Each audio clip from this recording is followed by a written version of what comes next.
इस Wikipedia channel पर आपका स्वागत है। मैं विपुल जैन आज आपको बताने जा रहा हूँ क्लास 10 मैथमेटिक्स में सम एप्लीकेशन ऑफ ट्रिग्नोमेट्री अर्थात त्रिकोणमिति के कुछ अनुप्रयोग जिसे हम हाइट ऑफ डिस्टेंस अर्थात ऊंचाई दूरी के प्रश्नों के बारे में जानते हैं। तो आइए इस प्रश्न को कैसे करते हैं, कैसे किया जाएगा, इनको समझते हैं अच्छे से। देखते रहिए विकिपीडिया चैनल।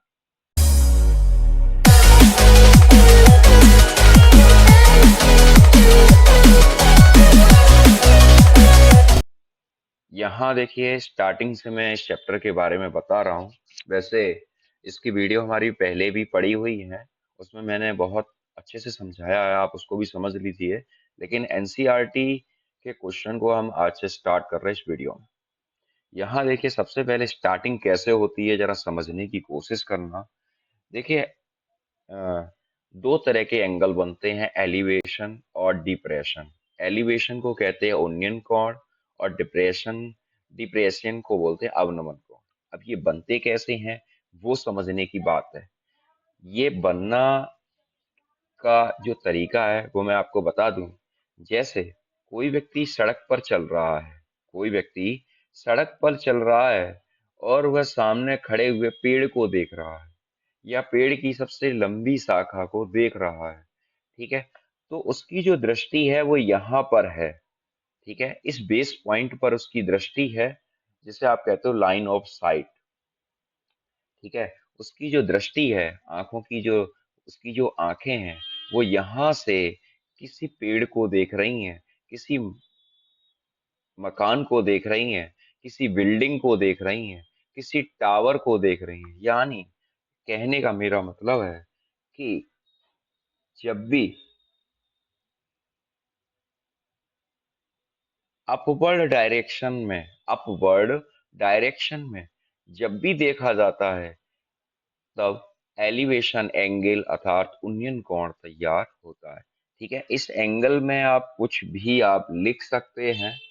ठीक है, इसको ये आपकी हॉरिजेंटल लाइन है जिसे क्षैतिज रेखा कहते हैं। ठीक है, और ये आपकी वर्टिकल लाइन हो गई, ये हॉरिजेंटल लाइन है, ऊर्ध्वाधर रेखा और क्षैतिज रेखा। यहाँ से जब कोई व्यक्ति नीचे से किसी वस्तु को ऊपर की ओर देखेगा तो एलिवेशन एंगल अर्थात उन्नयन कोण बनता है। क्लियर हो गया? अब इसको प्रश्न को सॉल्व कैसे करेंगे? जैसे पेड़ की हाइट h है और इसकी हाइट x है। ठीक है, तो इसमें सॉल्व करने का एक ही तरीका है।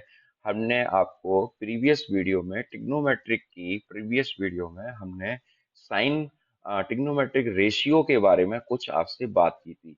जैसे sine cos tan sec cosec cot, इनकी जो साइड्स वाले होते हैं फॉर्म्स, उनको हम यहाँ पर पुट करेंगे और वहां यहाँ से इसकी वैल्यू को निकालेंगे। सपोज मानो एक क्वेश्चन इस तरीके से तैयार होता है कि एक लड़का पतंग उड़ा रहा है, उसकी सपोज मानो उसकी पतंग इतनी ऊंचाई पर उड़ रही है, ये उसकी डोर है। यहाँ से इसका एंगल क्या बन रहा है, इस डोर की लंबाई सपोज मानो उसने कुछ दे रखी है, कितनी ऊंचाई पर पतंग उड़ रही है, या 45 डिग्री 45 डिग्री पर उसका एंगल बन रहा है। तरह तरह के क्वेश्चन होते हैं। तो यहाँ पर मेरी कहने का मतलब ये है कि यहाँ पर जो फॉर्म हम यूज करेंगे वो करेंगे साइन। साइन का जैसे होता है आपका परपेंडिकुलर अपॉन हाइपोटेनियस, है ना, यानी लंब बट्टे कर्ण। कॉस होता है आधार बट्टे कर्ण, टेन होता है लंब बट्टे आधार। इस तरह की सारी पोजीशन को हम यहाँ पर रखेंगे जब इनके क्वेश्चन को सॉल्व करेंगे। ठीक है, अब बात आती है डिप्रेशन की, यानी अवनमन कोण कहते हैं जिसे हम।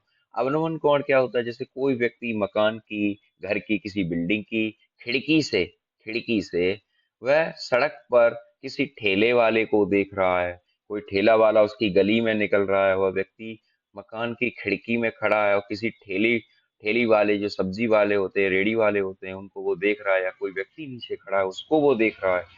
तो उससे कहते हैं अवनमन कोण। जैसे वह एंगल जैसे यहाँ से तैयार होता है क्योंकि वो व्यक्ति यहाँ खड़ा है खिड़की पर और उसको यहाँ से वो देख रहा है, तो यहाँ पर ये अल्टरनेटिव एंगल एकांतर कोण तैयार होता है यहाँ से। तो ये वाला एंगल इस एंगल के बराबर हो जाता है। ये दो तरह की ये फॉर्म। यहाँ पर भी sine cos tan sec cosec cot के अकॉर्डिंग ही हम इसको सॉल्व करेंगे। वैसे आपको अभी थोड़ा बहुत समझ में आ रहा होगा, ठीक है, नहीं भी आ रहा होगा, लेकिन क्वेश्चन को हम सॉल्व करेंगे तो आपको पूरा के पूरा सॉल्व अच्छे से समझ में आ जाएगा। फिर भी अगर आपकी कोई प्रॉब्लम्स हो तो कमेंट सेक्शन में जरूर कमेंट करें। वीडियो हेल्पफुल लगता है तो अ, वीडियो को शेयर करो, चैनल को सब्सक्राइब करो, लाइक करो। चलिए क्वेश्चन की तरफ बढ़ते हैं। ये आपको उन्नयन और अवनवन कोणों के बारे में समझ में आ गया। अब आगे की बात करते हैं, क्वेश्चन के माध्यम से समझते हैं, ठीक है। यहाँ लिखा हुआ है एक सर्कर a circus artist is climbing a 20 metre long rope which is a tightly stretched and a tied from the top of a vertical pole to the ground. Find the height of the pole if the angle made by the rope with the ground level is 30 degree. चलिए हिंदी में इसको पढ़ते हैं। Circus का एक कलाकार एक 20 metre लंबी डोर पर चढ़ रहा है, ठीक है, जो अच्छी तरह से तनी हुई है, यानी इसके अंदर टेंशन है। भूमि पर सीधे लगे खंबे के शिखर से बंधा हुआ है। यदि भूमि पर यदि भूमि भूमि पर शिखर से बंधा हुआ है, यदि भूमि स्तर के साथ डोर द्वारा बनाया गया एंगल 30 अंश का हो तो खंबे की ऊंचाई ज्ञात करो। सपोज मानिए यहाँ पर मैं एक क्वेश्चन तैयार कर रहा हूँ, ये खंबा है, ठीक है, ये खंबा है, लिखा हुआ है यहाँ पर, जरा समझने की कोशिश करना। सर्कस का एक कलाकार एक 20 मीटर लंबी डोर पर चढ़ रहा है, जो अच्छी तरह से तनी हुई है। भूमि पर सीधे लगे खंबे के शिखर से बंधा हुआ है।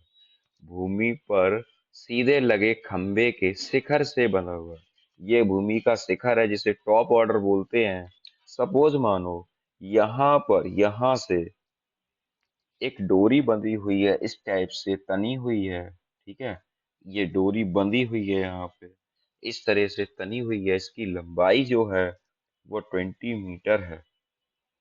भूमि पर सीधे खंबे शिखर से बंधा हुआ है। यदि भूमि स्तर के साथ डोर द्वारा बनाया गया एंगल 30 डिग्री है, डोर द्वारा बनाया यानी एलिवेशन एंगल की बात कर रहे हैं यहाँ पर, ठीक है, ये एंगल 30 डिग्री है, ठीक है। प्रश्न समझ में आया?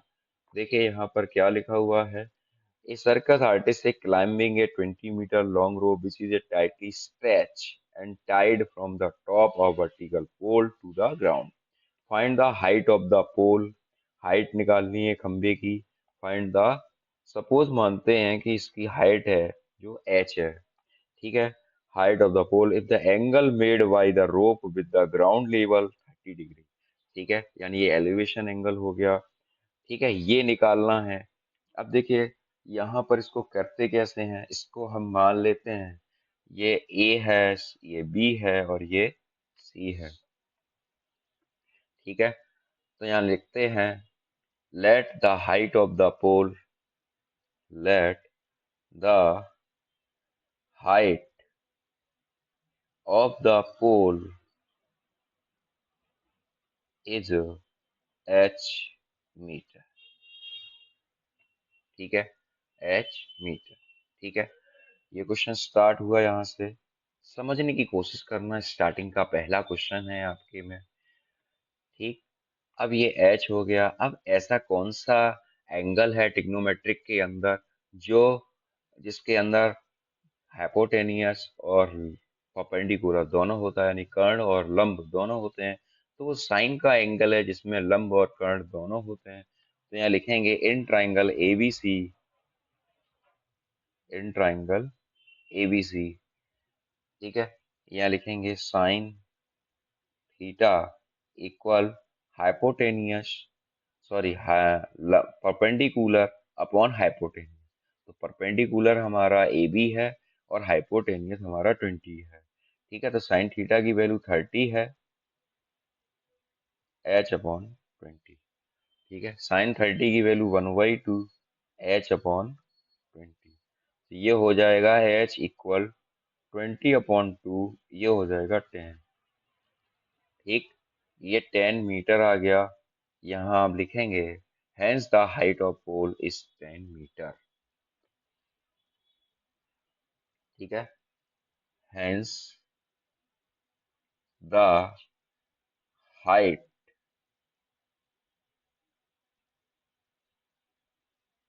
of the pole is 10 metre. ठीक है, समझ में आया। नेक्स्ट क्वेश्चन की तरफ चलते हैं।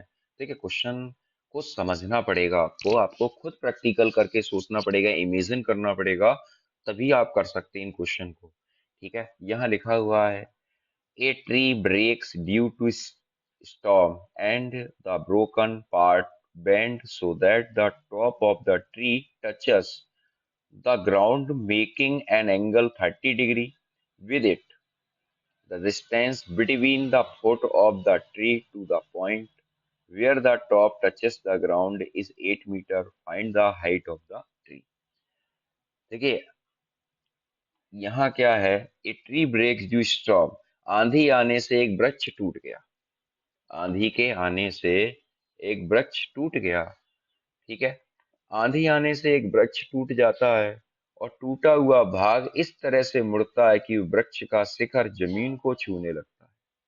ठीक है, वृक्ष का शिखर जमीन को छूने लगता है। इसके साथ वह 30 डिग्री का एंगल बनाता है। पेड़ के पेड़ का जो नीचे का हिस्सा है, यानी जिसे पाद कहते हैं, पाद बिंदु की दूरी जहां वृक्ष का शिखर जमीन को छूता है, जमीन को छूता है 8 मीटर। वृक्ष की ऊंचाई ज्ञात कीजिए। अब यहाँ देखिए, स्टार्ट करते हैं। यहाँ पर हम इस क्वेश्चन को, सबसे पहले एक पेड़ है। ठीक है, ये पेड़ है।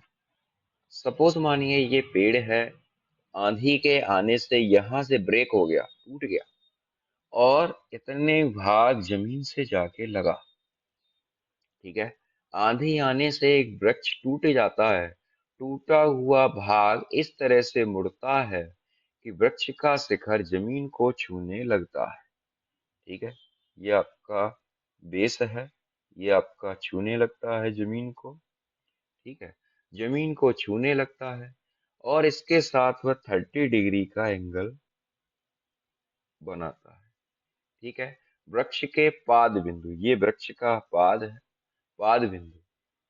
ठीक है, जहां वृक्ष का शिखर जमीन को छूता है 8 metre.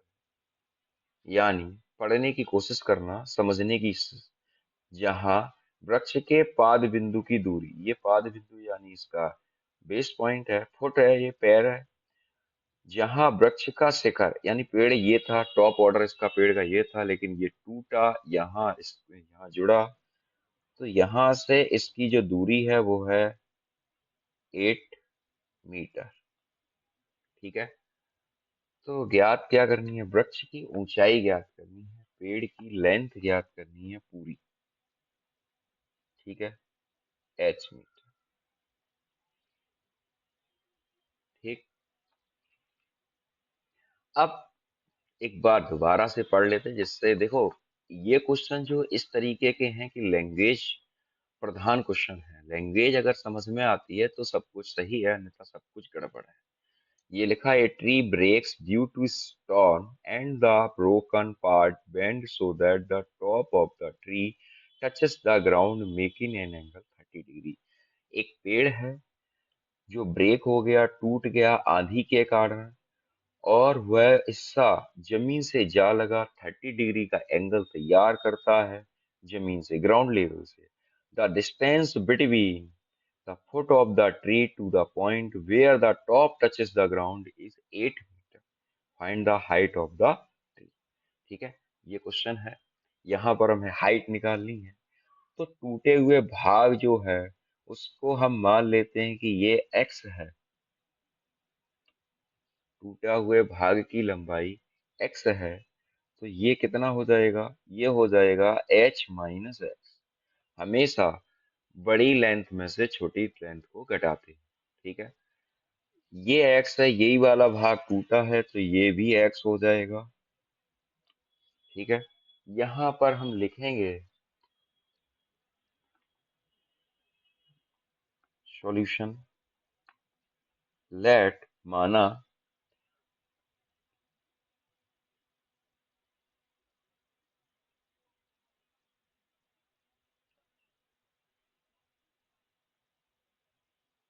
Let the broken parts, इसके नाम पहले दे देते हैं, ए, बी, सी और D. Let the broken part, let the broken part of the tree is length x meter। ठीक है, बात समझ में आ रही है?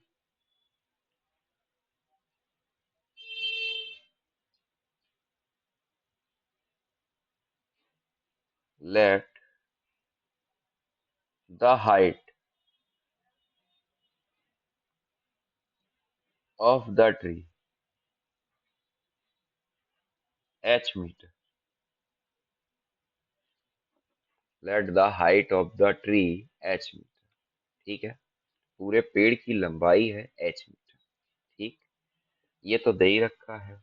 अब देखिए यहाँ पर अगर इस तरह के कभी भी क्वेश्चन आ जाएं आपके सामने, तो आपको क्या करना है, हमेशा दो एंगल से ये क्वेश्चन सॉल्व होगा। देखिए यहाँ पर क्या है, हाइपोटेनियस भी है, परपेंडिकुलर भी है, बेस भी है, यानी लंब कर्ण आधार तीनों चीजें हैं। ठीक है, तो यहाँ पर हमें कैसे करना है वो चीज समझनी है सबसे पहले। ठीक है, हम दो एंगल की से निकालेंगे, तो सबसे पहले an triangle A B C, an triangle A B C. ठीक है, यहाँ देखिए टेन थर्टी, टेन थर्टी क्या होता है, लंब बट्टे आधार, यानी A B perpendicular upon base. ठीक है, ए बी की वैल्यू हमारी क्या है, एच माइनस एक्स, और बी सी की वैल्यू है 8, 1031/√3 होता है। ठीक है, मेरी बात आपको समझ में आ रही है? 8/√3 क्रॉस मल्टीप्लाई किया एच माइनस एक्स, अभी ये यहीं छोड़ देते हैं। ठीक है, अच्छा एक दूसरा एंगल है। देखिए यहाँ पर मैंने आपको बोला कि ये इस तरह के क्वेश्चन को हम दो तरीके से करते हैं, दो एंगलों से करते हैं, दो एंगल की हेल्प से। अब यहाँ देखिए मैंने यहाँ पर ये ले लिया परपेंडिकुलर अपॉन बेस। अब लेते हैं हम हाइपोटेनियस और बेस। अब हाइपोटेनियस और बेस किस में आता है, कॉस में आता है। तो कॉस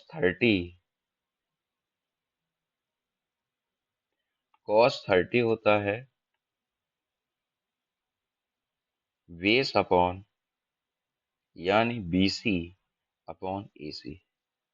ठीक है, BC जो है वो 8 है, और AC जो है वो x है, √30 है, √30/2।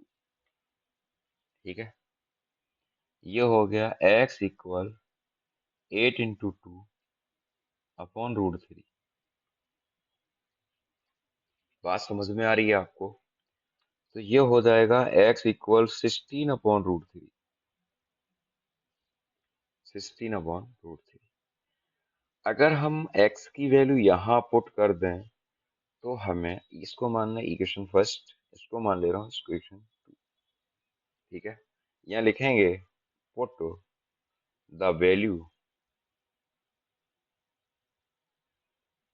In equation 1। ठीक है, अब इक्वेशन 1 हमारा क्या है, 8/√3 equal h minus x. X की वैल्यू को यहाँ पुट किया 16/√3, 8/√3। ठीक है, 8 + 16 इक्वल है, ये हो गया 24/√3 इक्वल है। ठीक है, समझ में आ रहा है? देखिए 24/√3 इस तरीके से कभी नहीं छोड़ेंगे, क्योंकि ये इरेशनल नंबर है। तो इसको रेशनल बनाने के लिए हम यहाँ पर √3 का रेशनलाइज कर देंगे। तो √3 का अगर रेशनलाइज करेंगे तो ये हो जाएगा 24 √3 अपॉन √3 का √3 मल्टीप्लाई करेंगे 3। ठीक है, 3 8 × 24, 8 √3 इक्वल h, ये हो गया। ठीक है, h इक्वल 8 √3। बात समझ में आई आपको? ठीक है, आप वीडियो को पॉज करके भी देख सकते हैं अच्छे से, जिससे आपको अच्छे से समझ में आ जाए। ठीक है, चलिए नेक्स्ट क्वेश्चन की तरफ चलते हैं। क्वेश्चन बहुत अच्छे हैं, आप समझने की कोशिश करें, आपको क्वेश्चन समझ में आएगा। देखिए, यहाँ पर लिखा हुआ है क्वेश्चन नंबर 3। एक कॉन्ट्रैक्टर, कॉन्ट्रैक्टर होता है ठेकेदार, a contractor plans to install two slides for the children to play in a park. For the children below the age of 5 years, यानी जो बच्चे छोटे हैं, 5 साल से छोटे हैं, she prefer to have a slide whose top is at a height of 1.5 meter and is inclined at an angle of 30 degrees to the ground. Whereas for elder children, she wants to have a slip slide at a height of 3 meters, inclined at an angle of 60 degrees to the ground. What should be the length of the slide in each case? कुछ समझ में आया question आपको? चलिए हिंदी में पढ़ते हैं, जिससे आपको एक समझ में आ जाएगा। एक ठेकेदार है बच्चों के लिए खेलने के लिए एक पार्क में, जिसे कहते हैं स्लाइडिंग। आपने देखा होगा, बच्चे स्लिप होते हैं, फिसलते हैं। ठीक है, फिसलना चाहते हैं। 5 वर्ष से छोटी आयु के बच्चों के लिए वह एक ऐसी फिसलन पट्टी को लगाना चाहता है जिसका शिखर 1.5 मीटर की ऊंचाई पर है। भूमि के साथ वह 30 डिग्री का एंगल तैयार करता है, जबकि इससे अधिक उम्र यानी 5 साल से बड़े बच्चों के लिए वह एक दूसरी फिसलन पट्टी को बनाना चाहता है। ठीक है, जिसके साथ वह 60 डिग्री का एंगल बनाता है। प्रत्येक स्थिति में फिसलन पट्टी की लंबाई क्या होनी चाहिए? बात समझ में आई आपको? चलिए, क्वेश्चन समझ में आ गया। एक ठेकेदार है जो दो स्लाइडिंग बनाना चाहता है, एक 5 साल से छोटे बच्चों के लिए, एक 5 साल से बड़े बच्चों के लिए। एक का जो ग्राउंड के साथ एंगल तैयार हो रहा है वो 30 डिग्री है, एक के साथ ग्राउंड के साथ जो लेवल है, एंगल है, वो 60 डिग्री है। ठीक है, तो उनकी फिसलन पट्टी की लंबाइयां क्या हैं, वो हमें समझनी पड़ेगी। ठीक है, चलिए समझते हैं।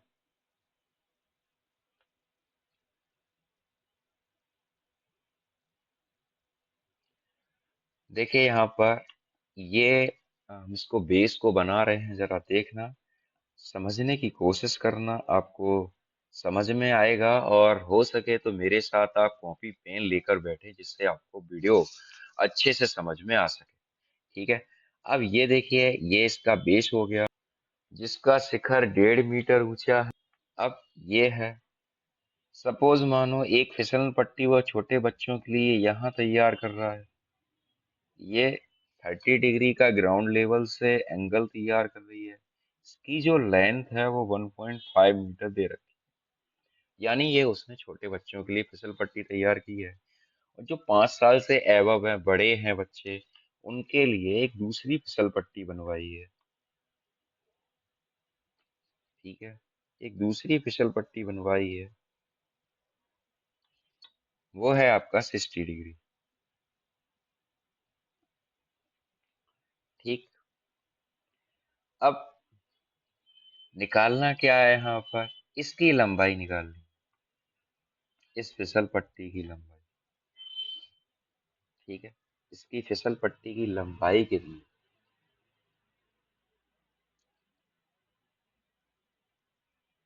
ये 1.5 मीटर है। और वैसे टोटल लंबाई कितनी है यहाँ लिखा है, जबकि इससे अधिक उम्र के बच्चों के लिए 3 मीटर ऊंचाई।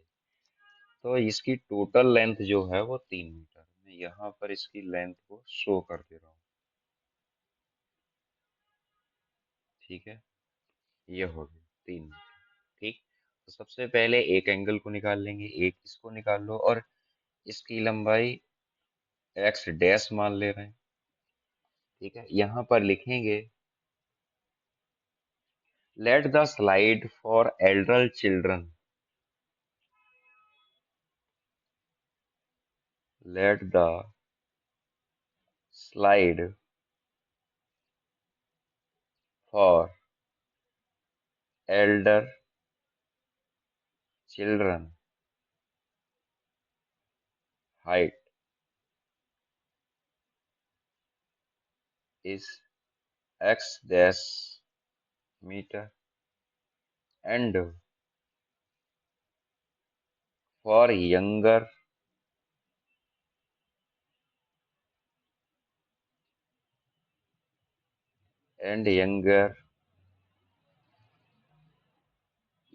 children slide height is x meter। ठीक है, अब यहाँ देखिए इसका नाम थोड़ा सा डाल दें, ए बी सी डी और ई। किसी भी एंगल को आप निकाल लीजिए, यहाँ पर सब कुछ ओपन है। ठीक है, तो यहाँ सबसे पहले एक ट्राइंगल उठाते हैं, यहाँ पर ये छोटा वाला उठा लेते हैं, in triangle D A E.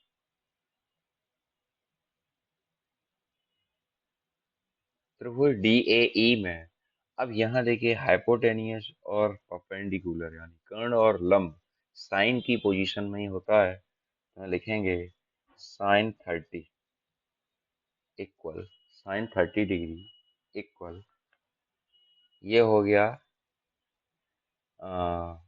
DE यानी परपेंड लंब होता है और कर्ण होता है एडी। ठीक है, यहाँ पर समझ में आ रहा है आपको, 1.5 अपॉन एक्स। ठीक है, 1.5 इंटू अपॉन एक्स, साइन 30 की वैल्यू होती है 1/2। क्रॉस मल्टीप्लिकेशन करेंगे, x इक्वल 1.5 इंटू 2, ये हो गया 3.0 एक्स मीटर। ठीक है, अब दूसरा ट्राइंगल लेंगे, यानी छोटे बच्चों की फिसल पट्टी की लंबाई 3 मीटर की है, छोटे बच्चों। फिर लेंगे in triangle EBC, sine 60 equal लंब यानी ईसी और कर्ण यानी बीसी। वैल्यू रखेंगे, ये 3 है और ये एक्स डैश है। साइन 60 की जो वैल्यू होती है वो होती है √3/2। क्रॉस मल्टीप्लिकेशन करेंगे, x dash equal 3 × 2 upon √, implies that 6/√। मैंने आपको पहले वाले क्वेश्चन में भी आपको बताया था कि ये इरेशनल नंबर है, कभी भी इस तरह की यूनिट को इरेशनल में नहीं रखते। इसको रेशनल बनाने के लिए √3 का न्यूमरेटर और डिनोमिनेटर में मल्टीपल करेंगे, तो ये हो जाएगा 6√3/3। 3 × 2 = 6, ये हो गया 2√3। ठीक है, यहाँ लिखेंगे, इसका आंसर लिखेंगे। देखिए आंसर जरूर लिखें, यहाँ हो जाएगा length of the slide, length of slide for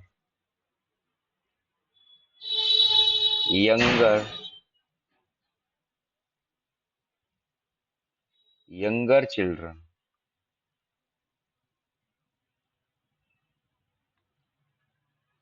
equal 3 metre. Length of slide for younger children equal 3 metre. ठीक है, length of slide for elder children.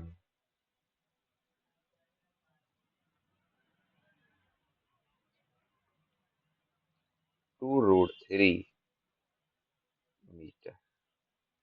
ठीक है, हैंस प्रूव्ड हो गया ये। ठीक, नेक्स्ट क्वेश्चन को हम नेक्स्ट वीडियो में डालेंगे, क्वेश्चन नंबर 4 को। ठीक है, तब तक आप बने रहिए हमारे साथ विकिपीडिया चैनल के साथ, और इसकी तैयारी अच्छे से करिए विकिपीडिया चैनल में। देखते रहिए विकिपीडिया चैनल। जय जिनेंद्र, जय हिंद, जय भारत। आपका दिन शुभ रहे।